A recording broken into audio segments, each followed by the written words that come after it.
lait sur les toits mouillés, et la ferme se réveille doucement.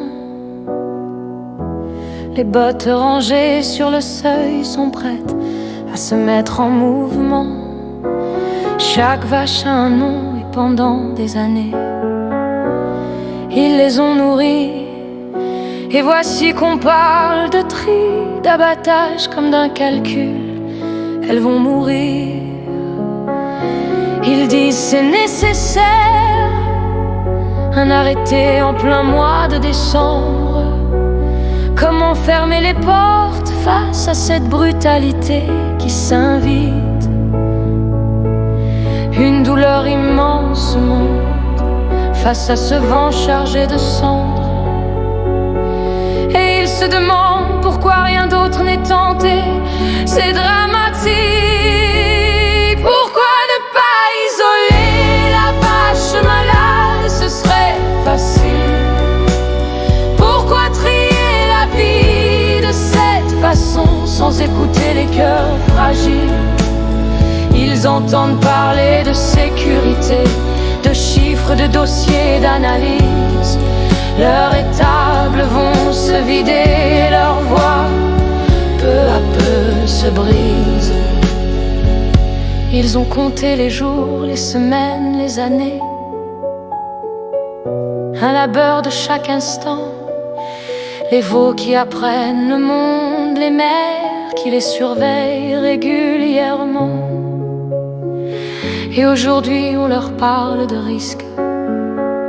Les lumières vont s'éteindre et leurs cris de colère et de désespoir n'y changeront rien. On leur parle de protection, une façon radicale contre le doute. Mais ils voudraient que cette fois au moins on les écoute. S'isoler une vache malade peut sauver le reste. Pourquoi hésiter? Pourquoi ne pas essayer? On pourrait soigner, surveiller, tout pourrait se faire dans la sérénité.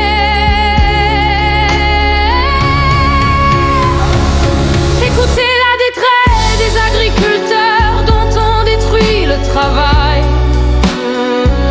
Écoutez leurs enfants qui demandent pourquoi tant de fracas. La science peut dire ce qu'elle voit dans les chiffres et les plans, mais la vie se raconte aussi dans les regards qui refusent cette violence.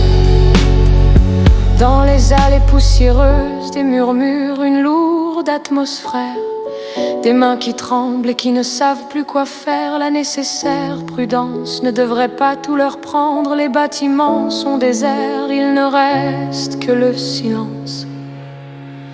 Pourquoi tuer tout un troupeau et appauvrir des familles? Pourquoi trier la vie de cette façon sans écouter les cœurs fragiles? Ils entendent parler de sécurité, de chiffres, de dossiers et d'analyses. Leur étable se vide et leur voix peu à peu se brise. Mais ils veulent encore croire à une solution au-delà des chiffres, à une action qui protège sans ôter la lumière de la vie. Isolation sous surveillance, meilleurs soins et un plan qui tient la route. Des fermes qui s'activent sans faire face à cette déroute. Alors quand on voit ces familles qui tout haut se disent la vie mérite d'être protégée, même quand elle se révèle fragile. Si on peut sauver ce qui peut encore l'être, faisons-le pas seulement par prudence, mais par respect pour leur métier et non dans la souffrance. Aussi pour les agriculteurs que les lois agissent de façon salutaire, en donnant aux troupeaux une chance de vivre même quand la maladie passe les frontières. Car et des gestes. Chaque vie compte, il faut bannir toutes ces décisions funestes.